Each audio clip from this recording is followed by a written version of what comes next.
అలా నుండి చేరి వచ్చిన పరిశుద్ధులు ప్రియులైన ప్రతి వారికి ప్రభువైన యేసుక్రీస్తు నామములో వందనాలు సమర్పిస్తున్నాం. మొదటి పేతురు పత్రిక 2వ అధ్యాయము 9వ వచనంలో నుంచి మనం గత కొన్ని వారాలుగా వాక్యాన్ని ధ్యానం చేస్తున్నాం. అయితే మీరు చీకట్లో నుండి ఆశ్చర్యమైన తన వెలుగులోనికి మిమ్ముని పిలిచిన వారి గుణాతిశయములు ప్రచురం చేయబడిన నిమిత్తము ఏర్పరచబడిన వంశమును, రాజులైన యాజక సమూహమును, పరిశుద్ధ జనమును, దేవుని సొత్తైన ప్రజలనై ఉన్నారు. రాజులైన యాజక సమూహము, క్రైస్తవులు రాజులై ఉన్నారు. ఆ రాజులై ఉన్నారన్న సంగతి గ్రంథంలో నుండి మనం చూస్తున్నాం. అందులో నుండి రాజులు నడిచే మార్గం రాజమార్గం. ఆ రాజులు నడిచేటువంటి మార్గంలో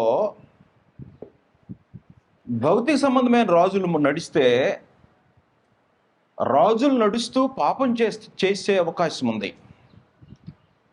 కానీ రాజులైన యాజక సమూహము, క్రైస్తవులు పాపం చేయకుండా రాజులై రాజమార్గంలో నడుస్తుంటారు. రాజమార్గం అంటే పాపం లేని మార్గం. యెషయా గ్రంథం 35వ అధ్యాయం 8వ వచనంలో ప్రవచన రూపంలో చెప్పబడినటువంటి సంగతి ఇది. అక్కడ దారిగానున్న రాజమార్గం ఏర్పడును.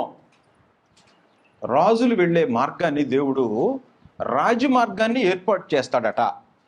అక్కడ దారిగానున్న రాజమార్గం ఏర్పడును, అది పరిశుద్ధ మార్గం అనబడును.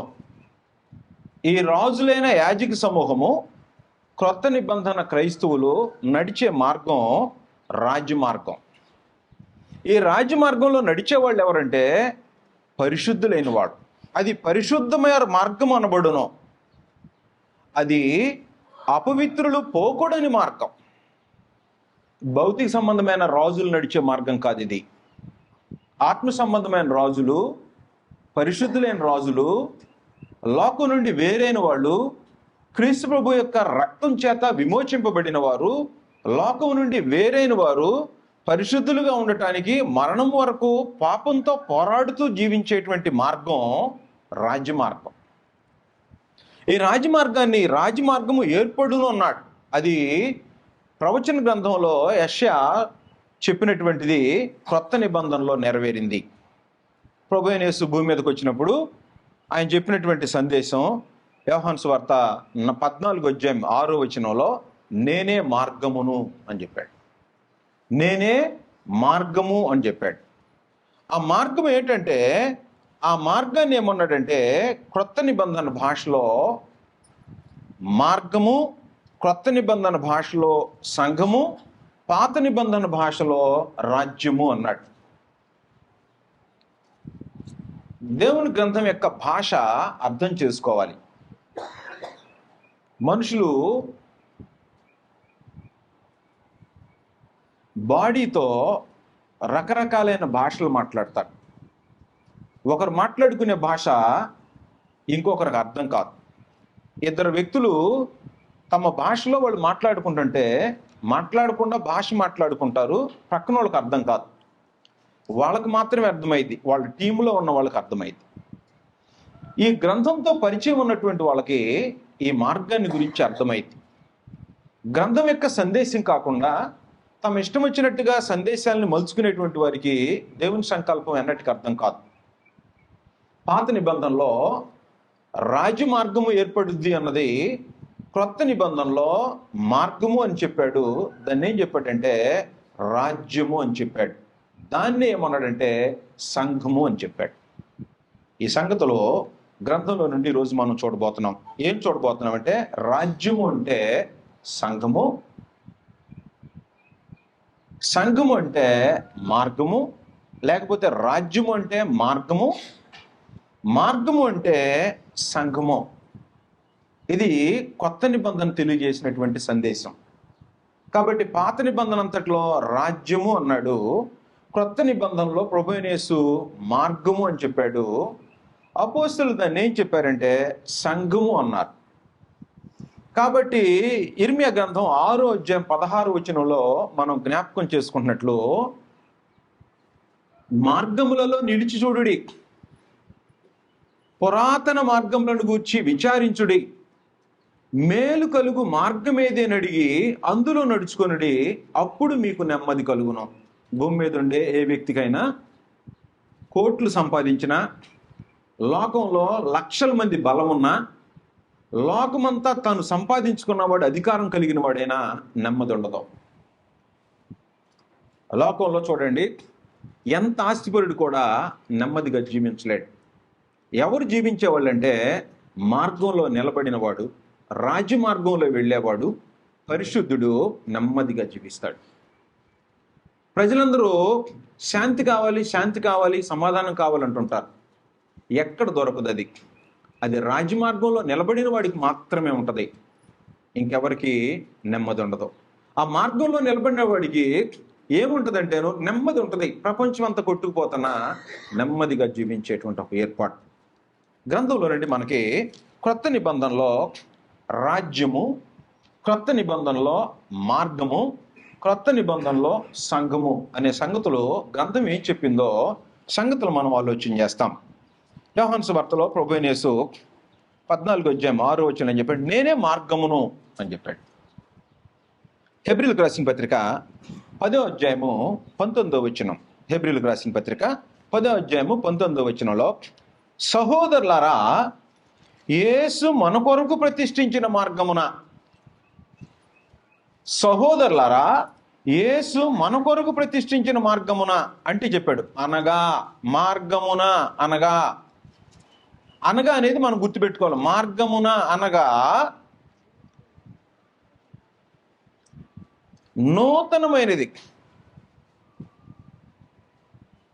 నూతనమైనదియు జీవము గలదియు ఆయన శరీరమును తెర ద్వారా ఏర్పరచబడినదైన మార్గమున. నూతనమైనది, జీవము గలది, ఆయన శరీరము అను తెర ద్వారా ఏర్పరచబడిన మార్గం. మార్గం ఒకటి పరమందున దేవుడు ఏర్పాటు చేశాడు. ఈ మార్గం ఎలాగ ఏర్పాటు చేశాడంటే, నూతనమైంది ఎలాగ ఏర్పాటు చేశాడంటే ఆయన శరీరం అనే తెర ద్వారా. అంటే పరలోకానికి వెళ్ళాలనుకోండి, శరీరం అనే తెర ద్వారా వెళితేనే పరలోకం వెళ్తాం. నేనే మార్గమును అన్నాడు ప్రభువైన యేసు. అంటే క్రీస్తు ప్రభు మార్గంలో వెళితే పరలోకం వస్తుంది, ఇంకే మార్గంలో వెళ్ళినా పరలోకం రాదు. ఆయన శరీరమును తెర ద్వారా ఏర్పరచబడినదైన మార్గమున. అంటే మార్గం ఎలా ఏర్పడింది? ఆయన శరీరమును తెర ద్వారా. ఆ తెరలో నుండి వెళితే మార్గం, ఆ మార్గాన్ని వెళితే దేవుని దగ్గరికి వెళ్తాం. కాబట్టి ఎవరు ప్రతిష్ఠించారు ఈ మార్గం? యేసుక్రీస్తు ప్రతిష్ఠించాడు మార్గం. యేసుక్రీస్తు చనిపోయినప్పుడు ఒక వింతైన సంఘటన, ప్రపంచంలో ఎన్నడూ జరిగినటువంటి ఒక సంఘటన జరిగింది. ఏం జరిగిందో తెలుసు? అది దేవాలయంలో ఉండే తెర రెండుగా చినిగిపోయింది. మత్తయి సువార్త 57వ అధ్యాయంలో గతంలో మనం చూసాం ఈ సంగతి. అయినా ఒకసారి మళ్ళీ చూస్తాం. మత్తయి సువార్త 57వ అధ్యాయంలో తెర ఎందుకు చినిగిపోయిందో నీకు తెలియాల్సినటువంటి అవసరం ఉంది. 50వ వచనం, యేసు మరలా బిగ్గరగా కేకవేసి ప్రాణం విడిచాను. అప్పుడు దేవాలయం తెర పైనుండి క్రింది వరకు రెండుగా చినిగెను. దేవాలయంలో ఒక తెర ఉంటుంది. ఎందుకుంటుంది ఆ తెర? దేవుని సన్నిధికి, పరిశుద్ధ స్థలానికి రెండింటిని వేరు చేసేటువంటిది తెర. నిబంధన మందసం ఉంటుంది, దేవుని సన్నిధి ఉండేటువంటి స్థలం అది. అది ఏం చెప్తుందంటే, దేవుని దగ్గరికి వెళ్ళే మార్గం ఇంకా బయలుపరచబడలేదు. ఆ తెర నిలబడింది అనుకో, దేవుని దగ్గరికి వెళ్ళే మార్గం ఇంకా బయలుపరచబడలా.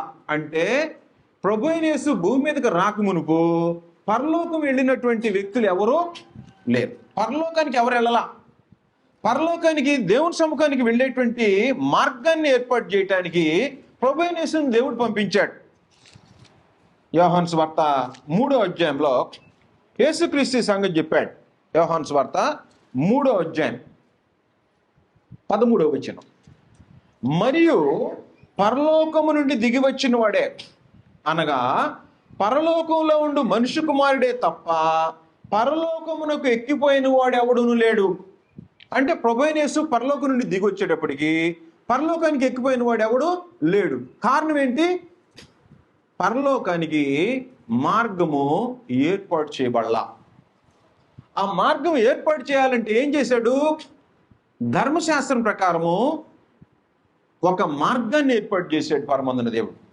ధర్మశాస్త్రము ఒక మార్గం. ఈ ధర్మశాస్త్రం వ్యక్తి సున్నతి పొందిన దగ్గర నుంచి బాల్య దశ నుండి చనిపోయే వరకు కూడా ధర్మశాస్త్రంలో ఉన్న ఆజ్ఞలు కానీ విధులు కానీ కట్టడలు కానీ ఒక్కసారి కూడా తప్పకుండా జీవించి చనిపోతే పరలోకం వెళ్ళిపోతాడు. ధర్మశాస్త్రంలో 10 ఆజ్ఞలు, 603 విధులు కట్టడలు ఉన్నాయి. వీటిల్లో ఏదైనా ఒక్కసారి తప్పిపోయాడు అనుకో మనిషి పాతాళం మింగేస్తుంది. అంటే మరణం మింగిద్ది. పాతాళంలోకి వెళ్ళడు కానీ మరణం మింగేసిద్ది. మరణం మింగేసిందంటే ఆ మరణం మింగినటువంటి వ్యక్తి ఒకవేళ పాపక్షమాపణ గొర్రె వలనో ఎద్దు వలనో మేక వలనో పొందిన సంపూర్ణ సిద్ధి పొందకుండా దేవుని దగ్గరికి వెళ్ళటానికి తాను చేసిన పాపం అడ్డంగా నిలబడి ఉంటుంది. దానికి ఏం కావాలంటే ప్రాయశ్చిత్తం కావాలి. ఆ ప్రాయశ్చిత్తం జరిగితే ఆ వ్యక్తి పరలోకం వెళ్ళి నేరుగా దేవుని దగ్గర ఉండేటువంటి అవకాశం ఉంటుంది. కాబట్టి ధర్మశాస్త్రాన్ని ఎవరైనా నెరవేర్చాడా? రోమీయులకు రాసిన పత్రిక 3వ అధ్యాయము 10వ వచనం, 11వ వచనం, 23వ వచనం కానీ మనం చూసినట్టయితే, నీతిమంతుడు లేడు, ఒక్కడైనను లేడు, ఏ భేదము లేదు, అందరూ పాపం చేసి దేవుడు అనుగ్రహించే మహిమను పొందలేకపోతున్నారు. కాబట్టి దేవుడు అనుగ్రహించే మహిమను పొందలేకపోవడానికి కారణం ఏంటంటే ధర్మశాస్త్రంలో సున్న అయినా పొల్లైనా తప్పిపోకుండా నెరవేర్చినటువంటి వ్యక్తి భూమి మీద ఎవడు లేడు. అందువల్ల ఎవరు పరలోకానికి వెళ్ళాలా. అందువల్ల ప్రభువైన యేసు భూమి మీదకి వచ్చినప్పుడు మత్తయి సువార్త 5వ అధ్యాయం 17వ వచనంలో, ధర్మశాస్త్రమునైనను ప్రవక్తల వచనములైనను కొట్టివేయవచ్చునని తలంచవద్దు, నెరవేర్చుటకే గాని దాన్ని కొట్టివేయటకు నేను రాలేదు. కాబట్టి ఇప్పుడు ధర్మశాస్త్రాన్ని సున్నా కానీ పొల్లు కానీ తప్పిపోకుండా నెరవేర్చింది ఎవరు? ప్రభువైన యేసు. కాబట్టి ఎప్పుడైతే ప్రాణం పోయిందో, ప్రాణం ఉంటే పాపం చేసే అవకాశం ఉంటుంది. ప్రాణం పోయేటప్పటికి యేసుక్రీస్తు ఏ పాపం చేయనివాడు, ధర్మశాస్త్రం ప్రకారం నిందారహితుడుగా చనిపోయాడు. కాబట్టి దేవాలయంలో తెర 2గా ఏర్పడిపోయి మార్గం ఏర్పాటు చేశాడు దేవుడు. కాబట్టి ఆయన శరీరం అని తెర ద్వారా ఆయన చనిపోతేనే ఏం చేశాడంటే శరీరం అనే దేవాలయం నుండి తెర 2గా చినిగిపోయింది, మార్గం ఏర్పరచబడిపోయింది. కాబట్టి ఆ మార్గం ఏర్పాటు చేసినటువంటి దాన్ని ఏమంటాడంటే పాత నిబంధన భాషలో రాజ్యము. పోయిన వారం మనం ఏం చూసామంటే, రాజ్యము బలముతో వచ్చుట చూచు వరకు కొందరు మరణము రుచి చూడరని మీతో నిశ్చయముగా చెప్పుచున్నానని మార్కు సువార్త 9వ అధ్యాయం 1వ వచనం చూసాం. అది పెంతెకోస్తు అనే పండుగ రోజున మార్గం ఏర్పడింది. అంటే యేసుక్రీస్తు భూమి మీదకి వచ్చి బోధించాలి, శాస్త్రులు పరిసయ్యులు మత నాయకులు పట్టుకొని పిలాతు చేత సిలువేయించి చంపాలి, చనిపోవాలి, 3వ దినాన లేపబడాలి, 40 రోజుల వరకు 11 సార్లు కనిపించాలి. 50వ రోజున పరలోకం నుండి పరిశుద్ధాత్మ భూమి మీదకి పంపించబడినప్పుడు రాజమార్గము లేకపోతే రాజ్యము ఏర్పడింది. అందులోకి 3000 మంది ప్రవేశించారు. ఆ 3000 మంది ప్రవేశించినటువంటి దాన్ని ఏమన్నాడంటే రాజ్యము అని అన్నాడు. దాన్ని ఏం చెప్పాడంటే కొత్త నిబంధన భాషలో రాజ్యం అంటూ దాన్ని ఏం మార్చాడంటే మార్గము అన్నాడు. పాత నిబంధన భాష అందరికి అర్థమైంది ఏంటంటే రాజ్యం అంటే వాళ్ళు ఏమనుకుంటున్నారంటే భౌతిక సంబంధమైన రాజు. ఇప్పుడు పాట పాడాం, ఇదిగో నీ రాజు వచ్చి ఉంటే, గాడిదని ఎక్కొచ్చాడు, నీతిపరుడు, దీనుడు, దీనత్వం కలిగిన వాళ్ళు అందరూ చేరతారు ఆ రాజ్యంలో. గుర్రం ఎక్కి ఖడ్గం తీసుకొని మనుషులు చంపే రాజు కాదు, పాపాన్ని చంపే రాజు. మనుషులు సజీవంగానే ఉంటారు, లోపలుండే పాప పురుషుడు చనిపోవాలి. పాప పురుషుడు చనిపోతే నీతిగా క్రొత్త పురుషుడు జన్మిస్తాడు. పాప పురుషుడుగా ఉన్నాడు అనుకో, జన్మెత్తడో. అలాంటి జన్మెత్తినటువంటి వాళ్ళకి రాజ్యంలో ప్రవేశం కల్పించడానికి పరలోకమందున్న దేవుడు యేసుక్రీస్తు ద్వారా మార్గాన్ని, సహోదరులారా, యేసు మన కొరకు ప్రతిష్ఠించిన మార్గమున ఆ మార్గము జీవము గలది. జీవము అంటే ఆదాముని ఏదైనా తోటలోంచి దేవుడు పోగొట్టినట్టు కాదు, దేవునితో శాశ్వతమైన బాంధవ్యం. ఆ జీవమైన మార్గాన్ని ఏర్పాటు చేస్తే ఈ మార్గం ఏర్పడిపోయింది పెంతెకొస్తు రోజున. పెంతెకొస్తు రోజున యెరూషలేములో ప్రారంభమయ్యి యోదయ ప్రాంతానికి వెళ్ళింది. యోదయ నుండి సమరయ ప్రాంతానికి వెళ్ళింది. సమరయ ప్రాంతానికి వెళ్ళిన తర్వాత 9వ అధ్యాయంలో అడ్డం పడ్డాడు ఒక ఆయన వచ్చి. ఈ మార్గాన్ని పాడు చేయటానికి అడ్డం పడినటువంటి ఒక వ్యక్తి మనకు కనిపిస్తాడు, పౌలు. అపోస్తలుల కార్యముల గ్రంథం 9వ అధ్యాయం. అపోస్తలుల కార్యముల గ్రంథం 9వ అధ్యాయంలో రాజ్యం అని అక్కడ మనం రాజ్యము బలంతో వచ్చింది అన్నాడు. 9వ అధ్యాయం మొదటి వచనం. సౌలు అంటే 2వ అధ్యాయం తర్వాత 3వ అధ్యాయము, 4వ అధ్యాయము, 5వ అధ్యాయము, 6వ అధ్యాయము, 7, 8 వచ్చేటప్పటికి సమరీయులు కూడా వచ్చేసారు. 8వ అధ్యాయంలో సమరీయులు వచ్చారు. యెరూషలేము అంటే యూదులకి, ఆ తర్వాత యోదయ ప్రాంతానికి, సమరీయులకి వచ్చేసింది. అప్పుడు మార్గమట సౌలు ఇంకను ప్రభు యొక్క శిష్యులను బెదిరించుటయో హత్య చేయుటను తనకు ప్రాణాధారమైనట్టు ప్రధాన యాజకుని వద్దకు వెళ్ళి. ఏం జరిగిందంటే, ఎప్పుడైతే పెంతెకొస్తు పండుగ రోజున రాజ్యం స్థాపించబడిందో, ఆ తర్వాత అపోస్తలులు బోధించడం బిగించేశారో, యేసుక్రీస్తు నామాన బాప్తిస్మం పొందడం ప్రారంభమైందో, యెరూషలేములో ఉండేటువంటి పెద్దలు, శాస్త్రులు, పరిసయ్యులు ఈ మార్గానికి విరోధంగా కార్యక్రమాలు జరిగించడానికి పూనుకున్నారు. అపోస్తలులను పట్టుకొని కొడుతున్నారు, చెరసాల్లో వేయించుతున్నారు. దేవుడు అపోస్తలుల చేత అద్భుతాల కార్యక్రమాలు చేస్తున్నాడు. పౌలు కూడా అలాంటి వాడే. బెన్యామీను గోత్రంలో పుట్టినవాడు, పరిసయ్యుడు, గమలీయేలు దగ్గర నేర్చుకున్నవాడు. శాస్త్రులు, పరిసయ్యులు ప్రధాన యాజకుల యొక్క అధికారంలో పొంది ధర్మశాస్త్రం ప్రకారం యేసుక్రీస్తు మార్గానికి విరోధంగా కార్యక్రమాలు చేయాలని పూనుకున్నటువంటి వ్యక్తి. ధర్మశాస్త్రం ప్రకారం శాస్త్రులు, పరిసయ్యులు ఫాలో అయ్యేటువంటి మార్గంలో అధికారం పొంది యేసుక్రీస్తు నామాన ఎవడైనా మాట్లాడితే, అలాంటి వాళ్ళు ఉంటే హింసించమని అధికారం పొంది బయలుదేరినటువంటి వ్యక్తి. అంటే పాత నిబంధనలోనే ఉన్నాడు. కొత్త నిబంధన ప్రకారము దేవుడు సంకల్పించిన రాజ్యము వచ్చిందని ఎరగనటువంటి వ్యక్తి ఆలోచన చేసుకొని బయలుదేరి వెళ్తున్నాడు. సౌలు ఇంకను ప్రభు యొక్క శిష్యులను బెదిరించుటయు హత్య చేయుటను తనకు ప్రాణాధారమైనట్టు. 7వ అధ్యాయంలో స్టెఫను చంపేశారు.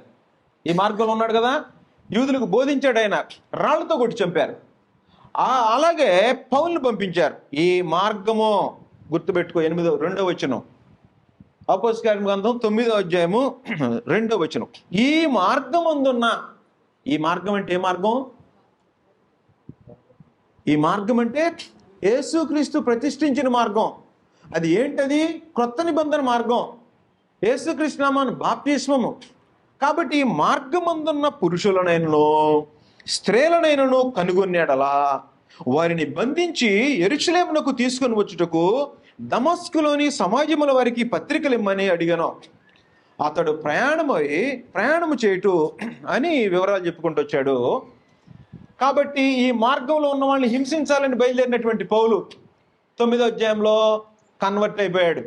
మారిపోయినటువంటి పౌలు ఏం చేస్తున్నాడంటే, అప్పుడు ఆలోచన చేసుకొని ఆయనకు పరిస్థితులన్నీ తెలుసుకున్నవాడే, రాజ్యాన్ని గురించి సంగతులు ఎరిగిన వాడే 19వ అధ్యాయం వచ్చేటప్పటికి 13వ అధ్యాయంలో యాత్ర ప్రారంభించాడు.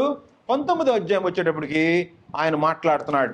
ఆయన ఇప్పుడు ఏ మార్గానికి వచ్చాడంటే, ఏ మార్గాన్నైతే వ్యతిరేకించి ఏ మార్గాన్ని పాడు చేయాలని పూనుకొని అధికార పత్రికలు పొంది ఈ మార్గంలో ఉన్న వాడిని చంపేయటానికి పూనుకున్నాడో, అలాంటి మార్గంలోనే ఇప్పుడు వచ్చేసి ఆ మార్గం లోపలికి వచ్చాడు. ఆయన మాట్లాడుతున్నాడు. 19వ అధ్యాయం, అపోస్తలుల కార్యముల గ్రంథం 19వ అధ్యాయం 8వ వచనం.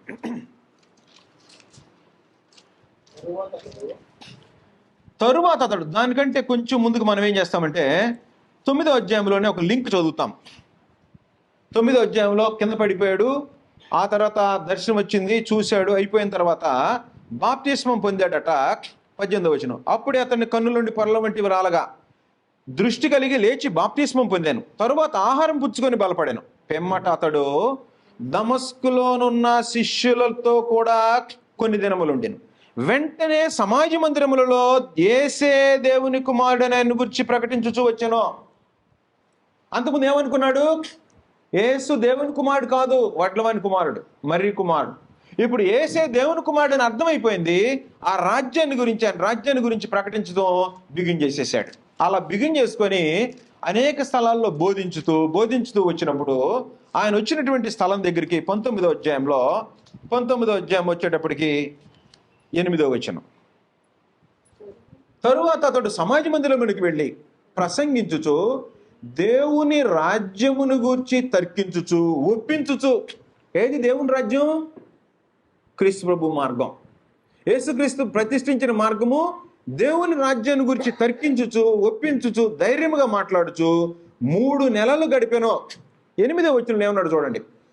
8వ వచనంలోనేమో దేవుని రాజ్యమును గురించి తర్కించు అన్నాడు. 9వ అధ్యాయంలో అయితే కొందరు కఠినపరచబడిన వారే ఒప్పుకొనక జనసమూహం ఎదుట ఈ మార్గమును దూషించుచున్నందున.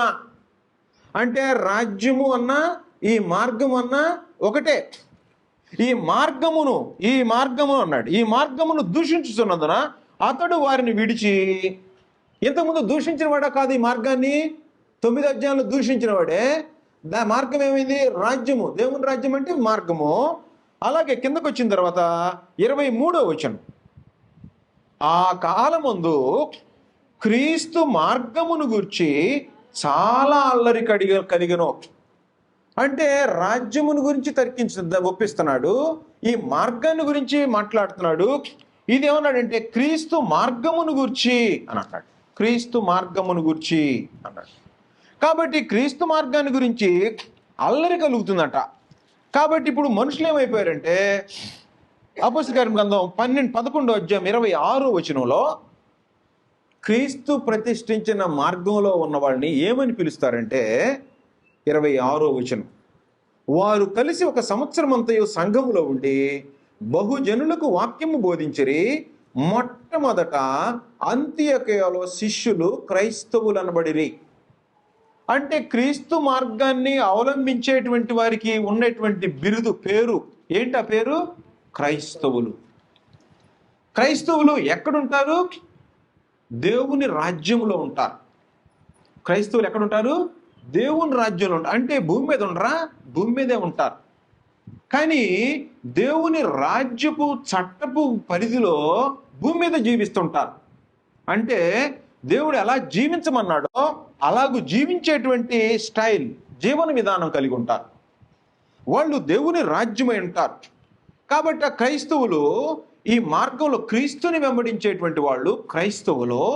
ఈ క్రైస్తవులు ఉన్నదాన్ని పాత నిబంధన భాషలో, కొత్త నిబంధన ఏం చెప్పాడు? రాజ్యము అన్నాడు. దాన్ని ఏమన్నాడు? మార్గము అన్నాడు. రాజ్యము, మార్గము. దీన్ని ఇంకొంచెం డీటెయిల్గా మనం కానీ లోపలికి వెళితే పౌలే మాట్లాడతాడు దీని గురించి. పౌలు మాట్లాడుతూ సందేశం చెప్తా ఉన్నాడు. 24వ అధ్యాయం 24వ అధ్యాయం అపోస్తలుల కార్యముల గ్రంథం 24వ అధ్యాయం ఏం చూస్తున్నాం మనం అంటే, పాత నిబంధనలో చెప్పిన రాజ్యము, రాజ్య మార్గము, కొత్త నిబంధనలో మార్గము అని పరిచయం చేశాడు. దేవుని రాజ్యము, మార్గం అని పరిచయం చేశాడు. ఆ మార్గంలో ఉండే వ్యక్తుల్ని క్రైస్తవులు అన్నారు. ఆ మార్గంలో గురించి, ఆ మార్గం అట మత భేదము అంటున్నారంట కొంతమంది. 24వ అధ్యాయము 15వ వచనం అపోస్తలుల కార్యముల గ్రంథం 24వ అధ్యాయము 15వ వచనం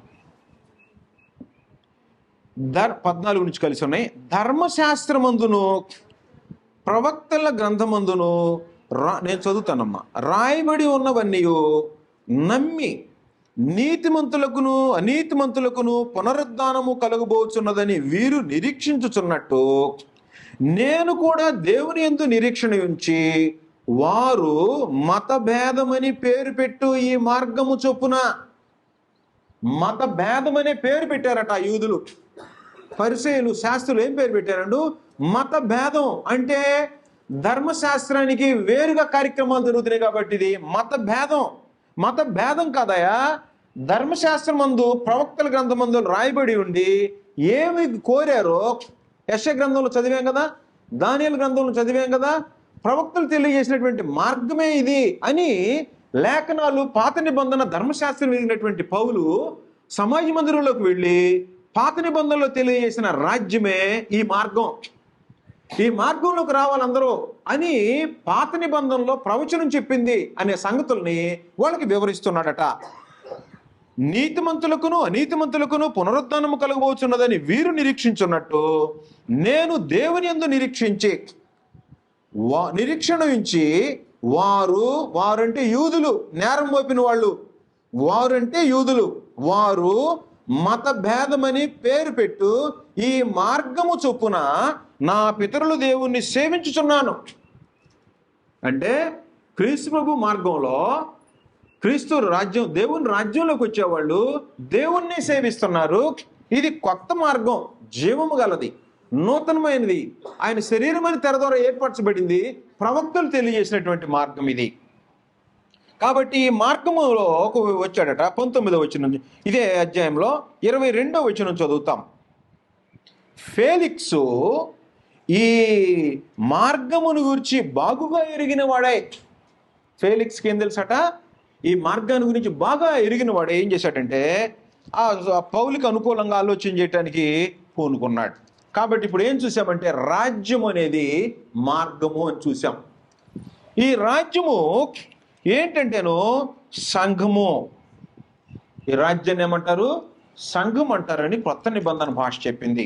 అపోస్తలుల గ్రంథం 20వ అధ్యాయము, అపోస్తలుల గ్రంథం 20వ అధ్యాయం 28వ వచనం. అపోస్తలుల గ్రంథం 20వ అధ్యాయం 28వ వచనంలో ప్రభువు, దేవుడనందు వాస్తవంగా ప్రభు అని ఉండాలి, తన స్వరక్తం ఇచ్చి సంపాదించిన సంఘము. ఇప్పుడు క్రీస్తు ప్రభు తన స్వరక్తం ఇచ్చి సంపాదించిన సంఘము అన్నాడు. అంటే రక్తం ఇచ్చి మనుషుల్ని కొంటాడు. అంటే క్రీస్తు ప్రభు యొక్క మార్గంలోకి రావాలంటే క్రీస్తు ప్రభు ఆయన్ని రక్తం ఇచ్చి కొనాలి. రక్తం ఇచ్చి సంపాదించిన సంఘము అన్నాడు. ఇక్కడ ఈ భాష గుర్తుపెట్టుకోవాలి. క్రీస్తు రక్తం ఇచ్చి కొన్నాడు అనుకో, దాన్ని ఏమంటారు? సంఘము అన్నాడు. ఇక్కడ ఆ భాష గుర్తుపెట్టుకోవాలి. ఇంతకుముందు ఏమని చదువుకున్నాం? రాజ్యాన్ని ఏమనుకున్నాం? మార్గము అనుకున్నాం. మార్గము అన్నా రాజ్యం అన్నా ఒకటే. క్రీస్తు ప్రభు రక్తం ఇచ్చి సంపాదించిన వాళ్ళని ఏమన్నారు? సంఘము. సంఘంలో ఉండే వ్యక్తులను ఏమంటారు? క్రైస్తవులు అంటారు. ఇక్కడ ఈ భాషలో ఏం చెప్పాడంటే కొత్త నిబంధన భాషలో స్వరక్తం ఇచ్చి సంపాదించిన వారిని సంఘము అని చెప్పాడు. పాత నిబంధన భాషని కొత్త నిబంధన భాషని లింక్ చేస్తూ ప్రకటన గ్రంథం 5వ అధ్యాయము 9-10 వచనాల్లో రాజ్యమే సంఘము అని చెప్పాడు. రాజ్యము అన్నాడు. ఇక్కడేమో రక్తం ఇచ్చి కొన్న వాళ్ళని సంఘము అన్నాడు. ఇక్కడ రక్తం ఇచ్చి కొన్న వాళ్ళని రాజ్యము అన్నాడు. పర్యాయ పదాలు అంటాం. ప్రకటన గ్రంథం 5వ అధ్యాయము 9-10 వచనాలు. ఆ పెద్దలో నీవు ఆ గ్రంథమును తీసుకొని దాని ముద్రలు విప్పుటకు యోగ్యుడవు. ఎవరు యోగ్యుడు? యేసుక్రీస్తు. నీవు వధింపబడిన వాడవై నీ రక్తం ఇచ్చి, 2ని నెంబరేసి రక్తముతో అని అన్నాడు. అపోస్తలుల గ్రంథం 20వ అధ్యాయం 28వ వచనంలో ఏమన్నాడు? రక్తం ఇచ్చి సంపాదించిన సంఘం అన్నాడు. రక్తం ఇచ్చి సంపాదించడం అంటే కొంటాం. రక్తం ఇచ్చి కొన్నాడు. మనం ఏం కొంటాం? వస్తువులు, డబ్బులు ఇచ్చి కొంటాం. సంఘం అంటే క్రీస్తు ప్రభు రక్తంతో కొనబడిన జనం. రక్తంతో కొన్న వాళ్ళని సంఘం అన్నాడు. ఇక్కడేమో నీ రక్తం ఇచ్చి.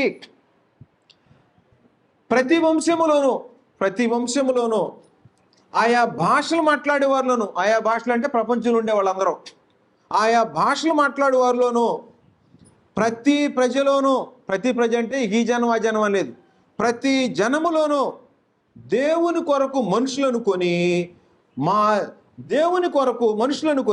మా దేవునికి వారిని ఒక రాజ్యముగాను యాజకులను గాను చేసేదివి. రక్తం ఇచ్చి కొనబడిన జనం దేవుని కొరకు ఏమంటారు? రాజ్యముగాను యాజకులను గాను. 1 పేతురు పత్రిక 2వ అధ్యాయం మనం చదువుతున్నాం కదా. రాజులైన యాజక సమూహము, పరిశుద్ధ జనము, దేవుని సొత్తైన ప్రజలే ఉన్నారు అన్నాడు. అంటే యేసుక్రీస్తు రక్తం ఇచ్చి కొన్న వాళ్ళని సంఘం అంటారు, రక్తం ఇచ్చి కొన్న వాళ్ళని రాజ్యము అంటారు. ఇక్కడ రాజ్యము అన్నాడు. కాబట్టి రక్తం ఇచ్చి కొన్న వాళ్ళని రాజ్యము అనొచ్చు, రక్తం ఇచ్చి కొన్న వాళ్ళని సంఘము అనవచ్చు. అంటే వీళ్ళు ఎక్కడికి వస్తారు? మార్గంలోకి వస్తారు. కాబట్టి రాజ్యము అన్న, మార్గము అన్న, సంఘము అన్న ఒకటే అర్థం. కొత్త నిబంధనలో ఏం ఫైనల్ చేశాడంటే రాజ్యాన్ని సంఘము అన్నాడు. ఇదే ప్రకటన గ్రంథం 1వ అధ్యాయము 6వ వచనం చదివితే, ప్రకటన గ్రంథం 1వ అధ్యాయం 6వ వచనం, మనలను ప్రేమించుచు తన రక్తము వలన మన పాపముల నుండి మనలను విడిపించిన వానికి మహిమయు ప్రభావమును యుగయుగములు కలుగునుగాక. యేసుక్రీస్తు గురించి చెప్పాడు. ఆమేన్. ఆయన అంటే యేసుక్రీస్తు మనలను తన తండ్రియగు దేవునికి ఒక రాజ్యముగాను యాజకులను గాను చేసెను. అంటే ఇప్పుడు కొత్త నిబంధనలో యేసుక్రీస్తు రక్తం ఇచ్చి గాని కొంటే నిన్ను ఏమై అంటావు? రాజ్యముగాను యాజకులను గాను చేశానన్నాడు. కాబట్టి రక్తం ఇచ్చి కొనబడిన రాజ్యము సంఘము, రక్తం ఇచ్చి కొన్న జనము క్రైస్తవులు, యాజకులు, రాజులైన యాజక సమూహం. కాబట్టి కొత్త నిబంధనలో క్రీస్తు యేసునందు విశ్వాసం ఉంచి ఆయన రక్తంతో కొనబడినటువంటి జనం పరిశుద్ధులు, క్రీస్తు యొక్క చట్టాన్ని అనుసరించేటువంటి జనము, లోకం నుండి వేరైన వాళ్ళు రాజులైన యాజక సమూహం, దేవుని సొత్తైన ప్రజలు, పరిశుద్ధ జనం, పాపులు కాదు. ఆదివారం తర్వాత మళ్ళీ ఆదివారం దాకా లోకంలోకి వెళ్ళి తిరిగి మళ్ళీ వచ్చి ఇక్కడ కూర్చునే జనం రాజ్యం కాదు, రాజులు కాదు, రాజ్య మార్గంలో లేరు, ఉన్నట్టు భ్రమ అంతే. కాబట్టి రక్తమిచ్చి కొన్న వాళ్ళని రాజ్యం అన్నాడు, రక్తమిచ్చి కొన్న వాళ్ళని సంఘం అన్నాడు, రక్తమిచ్చి ఆ మార్గంలో ఉన్న వాళ్ళని ఆ రాజమార్గం అన్నాడు, ఆ మార్గంలో ఉండే వాళ్ళని క్రైస్తవులు అనే పేరు పెట్టేశాడు. కొత్త నిబంధనలో 3 చోట్ల క్రైస్తవులని రాయబడి ఉంది. కాబట్టి క్రీస్తు యేసు మార్గంలో నడిచేవాళ్ళు. కాబట్టి క్రీస్తు యేసు శరీరం అని తెర ద్వారా మార్గం ఏర్పరచబడింది. అంటే క్రీస్తు ప్రభు యొక్క మరణం ద్వారా ఏర్పడిపోయింది ఈ మార్గం. క్రీస్తు ప్రభు యొక్క శరీరం అనే తెర. ఈ రోజున క్రీస్తు ప్రభు శరీరం ఏమైంది? అది నీకు తెలియాలి. తెర ద్వారా మార్గం ఏర్పరచబడింది. ఇప్పుడు యేసుక్రీస్తు శరీరం ఏమైంది అని అంటే కొలస్సీ పత్రిక 1వ అధ్యాయము 18వ వచనం. కొలస్సీలకు రాసిన పత్రిక 1వ అధ్యాయము 13వ వచనం. ఆయన మనలను అంధకార సంబంధమైన అధికారంలో నుండి విడుదల చేసి తాను ప్రేమించిన తన కుమారుని యొక్క రాజ్య నివాసులనుగా చేసెను. మనలను అంధకార సంబంధమైన అధికారంలో నుండి విడుదల చేసి, అంటే సాతాన్ యొక్క అధికారంలోంచి, లోకం యొక్క అధికారంలోంచి, దుష్టకాలంలోంచి విడుదల చేసి తాను ప్రేమించిన తన కుమారుని యొక్క రాజ్య నివాసులనుగా చేసెను. అంటే ఇప్పుడు రాజ్యం వచ్చిందా రాలేదా? వచ్చింది. కాబట్టి రాజ్యం వచ్చుగా కానీ ప్రార్థన చేయొచ్చా? పాత నిబంధనలో రాజ్యం ప్రవచన రూపంలో ఉంది. ఆ రాజ్యాన్ని స్థాపించడానికి యేసుక్రీస్తు వచ్చాడు. నీ రాజ్యం వచ్చుగా కానీ ప్రార్థన చేయమన్నాడు. ఇప్పుడు రాజ్యం వచ్చుగా కానీ ప్రార్థన చేయొచ్చా? నీ రాజ్యంలో ఉండేటట్టు చేయమని ప్రార్థన చేయాలి. కాబట్టి రాజ్యం అంటే ఏంటో, సంఘం అంటే ఏంటో తెలియనటువంటి వ్యక్తులు ఈ రోజున సంఘాలు నడిపిస్తూ ఉన్నారు. సంఘం అనే పేరు మీద. అవి సంఘాలు కావు అనుకోండి, తన వేరే సంగతి. సంఘాలు అనే పేరు మీద ఏర్పాటు జరుగుతూ ఉన్నాయి. సంఘం అంటే ఏంటో తెలియనివాడు, రాజ్యం అంటే ఏంటో తెలియనివాడు, మార్గం అంటే ఏంటో తెలియనివాడు, క్రీస్తు ఎలా ప్రతిష్ఠించాడో మార్గం ఎరగనివాడు ఈ రోజున కొత్త మార్గాలు వేస్తున్నాడు. కాబట్టి వేయబడినది తప్ప మరి ఒక పునాది ఎవడు వేయటానికి వీల్లేదు. ఈ పునాది యేసుక్రీస్తే అని చెప్పాడు. అందువలన ఈ మార్గము ఏర్పడింది. ఈ పెంతెకొస్తు రోజున ఏర్పడిపోయింది. రాజ్య నివాసులనుగా చేశాడు. దేవుని కొరకు మనుషులను కొని ఏం చేశాడు? మా దేవునికి ఒక రాజ్యముగాను యాజకులను గాను చేసేదివి అని అన్నాడు. కాబట్టి కొలస్సీలు రాసిన పత్రిక 4వ అధ్యాయంలో రాజ్యాన్ని గురించి మాట్లాడుతూ అపోస్తులు చేసేటువంటి పరిచర్యట రాజ్యానికి సంబంధించిందని చెప్పాడు. కొలస్సీ 4వ అధ్యాయము 11వ వచనం పౌలు మాట్లాడుతూ ఉన్నాడు. మరియు యూస్తు అను యేసు కూడా మీకు వందనములు చెప్పుచున్నాడు. వీరు సున్నతి పొందిన వారిలో చేరిన వారు, వీరు మాత్రమే దేవుని రాజ్యము నిమిత్తము, కండిషన్ చెప్పాడు చూడండి ఇక్కడ, ఎక్కడి నుంచి వచ్చారంటే వీళ్ళు సున్నతి పొందిన వాళ్ళు చేరంటే వీరు మాత్రమే దేవుని రాజ్యము నిమిత్తము నా జత పని వారై ఉన్నారు. వీరు మాత్రమే, అందరు కాదు. ఏమైనారంటే దేవుని రాజ్యము నిమిత్తం. దేవుని రాజ్యము, దేవుని రాజ్యం అంటే క్రీస్తు మార్గం. క్రీస్తు మార్గం అంటే క్రీస్తు సంఘం. ప్రభు తన స్వరక్తం ఇచ్చి సంపాదించిన సంఘం అన్నాడు. కాబట్టి కొలసి పత్రిక 1వ అధ్యాయం 18వ వచనంలో ఆయన శరీరం ఏమై ఉందంటే 18వ వచనం, సంఘము అను శరీరమునకు ఆయన శరీరం. అంటే ఇప్పుడు ఆయన శరీరం ఏమైపోయింది? ఏమైంది? శరీరం ఎక్కడో, భౌతిక సంబంధమైన శరీరం ఏమో ఎక్కడో రాలిపోయింది పరలోకి వెళ్ళేటప్పుడు. ఇప్పుడు ఏమైందంటే ఆయన చనిపోయిన మరణం వల్ల, ఆయన రక్తం వల్ల పనబడినటువంటి జనం క్రీస్తు యొక్క శరీరమై ఉన్నారు ఆత్మ సంబంధంగా. క్రీస్తు శరీరం అంటే ఏంటి? సంఘము. సంఘం అంటే పరిశుద్ధులు. క్రీస్తు శరీరం ఏమైనా పాపం ఉందా? లేదు. కాబట్టి క్రీస్తు శరీరం, క్రీస్తు సంఘము అను శరీరము, సంఘము అను శరీరం. కాబట్టి సంఘము అను శరీరము, రాజ్యం అంటే మార్గము, మార్గం అంటే రాజ్యము, రాజ్యము మార్గం అన్న సంఘము, సంఘం అంటే ఆయన శరీరం. ఎన్ని శరీరాలు ఉంటాయి యేసుక్రీస్తుకి? ఎన్ని ఉంటాయి? ఒక్కటే ఉంటది. 1 కొరింథీ 12వ అధ్యాయం 12వ వచనం. బాప్తిస్మం పొందామనుకో, బాప్తిస్మం పొందితే ఏ శరీరంలోకి వెళ్తాం? బాప్తిస్మం పొందామనుకో, బాప్తిస్మం పొందితే ఎక్కడ ప్రవేశించాలి? శరీరం అని తెర ద్వారా. పరలోకం వెళ్ళాలంటే క్రీస్తు శరీరంలోకి వెళ్ళాలా? క్రీస్తు శరీరం కాకుండా ఇంకెక్కడికైనా వెళ్ళామనుకో, అది పరలోకానికి వెళ్ళే మార్గమే ఉండదు. పాత నిబంధనలో నోవాహు ఒక ఓడ కట్టాడు. 1 కట్టాడా 10 కట్టాడా? ఒక్కటే కట్టాడు. ఆ ఒక్క ఓడలో ఎక్కిన వాళ్ళు మాత్రమే రక్షింపబడ్డారు. ఇంకెక్కడున్న ప్రపంచంలో బ్రతికారా? ఇంకెవరు బ్రతకలా. 1656 సంవత్సరాల చరిత్ర. భూమి పుట్టి 1656 సంవత్సరాలు. ఒక్కొక్కళ్ళు 800, 900 సంవత్సరాలు బ్రతుకుతూ బిడ్డలను కనేటువంటి వాళ్ళు ఎన్ని కోట్ల జనం ఉంటారో తెలియదు. కానీ అలాంటి వాళ్ళందరినీ నాశనం చేశాడు దేవుడు. ఎంతమందిని మిగిల్చాడు? ఎంతమంది మిగిలారు? 8 మంది. కనాను బయలుదేరినటువంటి యుద్ధ వీరులు ఎంతమంది? 6,03,550 మంది. ఎంతమంది కనానికి వెళ్ళారు? బయలుదేరిన వాళ్ళలో 2, యెహోషువ, కాలేబు. ఈరోజు బైబిల్ తీసుకొని బయలుదేరే వాళ్ళు అందరూ వెళ్తారా పరలోకం? వెళ్ళరు. ఎందుకని వెళ్ళరు? ఈ మార్గాన్ని కనుగొనాలి, ఈ మార్గాన్ని తెలుసుకోవాలి. ఆయన శరీరం అని తెర ద్వారా ప్రవేశిస్తే మార్గంలోకి వెళ్తాం. ఇంకేది పెడితే దానిలోకి వెళ్ళావనుకో, వేరే వేరే మనుషులు వేసేటువంటి మార్గంలోకి వెళ్ళావనుకో, అది ఎక్కడికి తీసింది? మరణానికి దారి తీసింది. ఒకడు వేసే మార్గం మరణానికి దారి తీసిద్ది, కానీ దేవుడు వేసే మార్గం ఎక్కడికి తీసుకెళ్ళిద్ది? పరలోకానికి తీసుకెళ్ళిద్ది.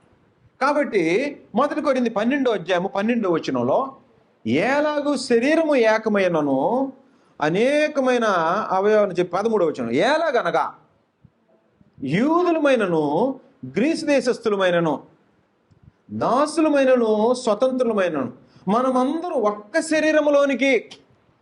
అంటే ప్రపంచంలో ఏ భాష మాట్లాడేవాళ్ళైనా, స్త్రీలైనా పురుషులైనా, ఎంతమంది, మనమందరము ఒక్క శరీరములోనికి, ఒక్క ఆత్మయందే బాప్తిస్మం పొందితిమే. ఒక్క శరీరములోనికని 1వ నెంబర్ వేసింది చూడండి. అక్కడ కింద ఏమని రాసింది?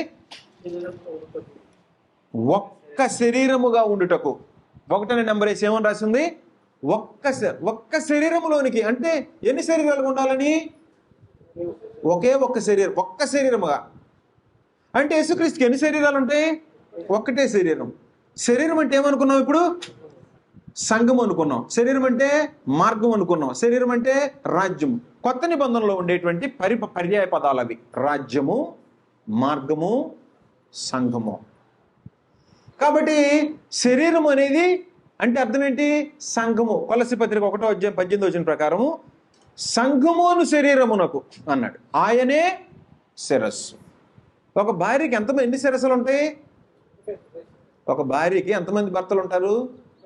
ఒక్కడే. ఒక సంఘానికి ఎన్ని శిరస్సులు ఉంటాయి?